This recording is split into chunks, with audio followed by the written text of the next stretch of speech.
Imagine this. You're a mild-mannered clerk in a quiet British bank. Your life is all tea breaks and balance sheets, until one day you open a package expecting a calculator and out pops hardcore pornography. Chaos, farce, and hilarity ensue. Welcome to the delightfully absurd world of No Sex Please. We're British. Released in 1973, this comedy is a textbook example of British farce, taking everything we love about slapstick humour, misunderstandings, and scandal, and serving it with a dollop of 1970s charm. It follows the hapless Brian Runnicles, a bank clerk played by the legendary Ronnie Corbett. You might know Corbett as half of the iconic duo from The Two Ronnies, but here he's the beating heart of this madcap misadventure. His character's polite and nervous demeanour collides spectacularly with the chaos that unfolds, leading to some of the most hilariously awkward moments you can imagine. The story begins when Runnicles, working at a Barclays branch in Windsor, accidentally receives a shipment of adult material rather than the office calculator he ordered. Instead of quietly returning the package, things spiral out of control. As he desperately tries to dispose of the magazines and films without his boss, the bank inspector, or even the police catching on, the situation snowballs into one ridiculous catastrophe after another, and the more he tries to fix things, the worse it gets. Ronnie Corbett's comedic timing is a masterclass in itself. His reactions, those panicked expressions, the muttered asides, and the physical comedy make Brian Runnicles a character you can't help but root for. But Corbett isn't carrying the film alone. Ian Ogilvy, who plays David Hunter,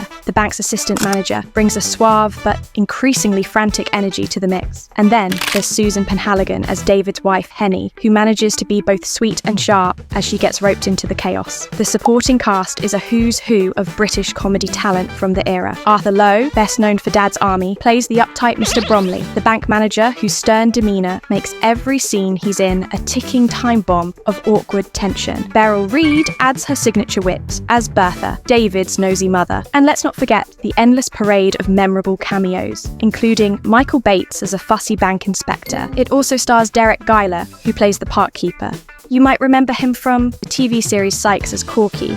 The film's humour is unapologetically farcical, relying on quick pacing, escalating misunderstandings, and double entendres that, while dated by today's standards, were staples of British comedy at the time. Some of the funniest moments involve the increasingly absurd ways Runnicles tries to hide or get rid of the contraband, like a sequence involving a postman, a baker's delivery man, and a reverend, each unwittingly dragged into the mess. And then there's the inevitable showdown with the police, who are as hilariously inept as everyone else in the film. What really adds to the charm is the setting. The film was shot on location in Windsor, with the actual Barclays Bank on Windsor High Street playing a starring role. This adds a layer of authenticity to the otherwise outrageous plot, as the quiet, respectable backdrop of a small English town contrasts brilliantly with the risque subject matter. Despite its modest budget, the film performed well at the UK box office. It didn't quite reach the same international acclaim, though it did make its way to American audiences in 1979. Critics were divided. The New York Times called it simple-minded, but admitted it was well done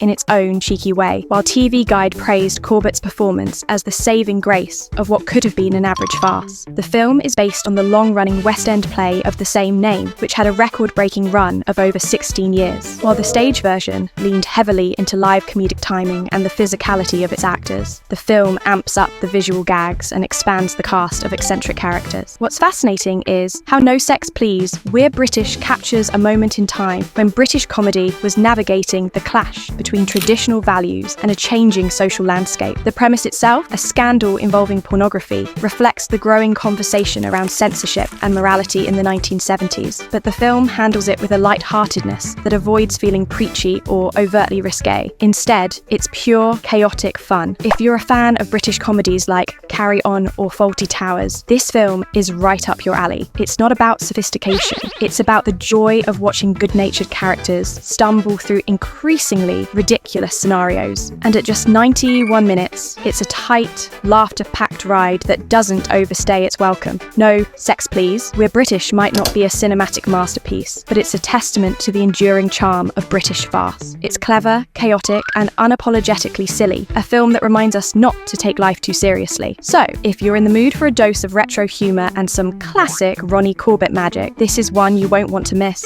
And who knows, maybe you'll think twice the next time you open a suspicious package at work. Thank you very much.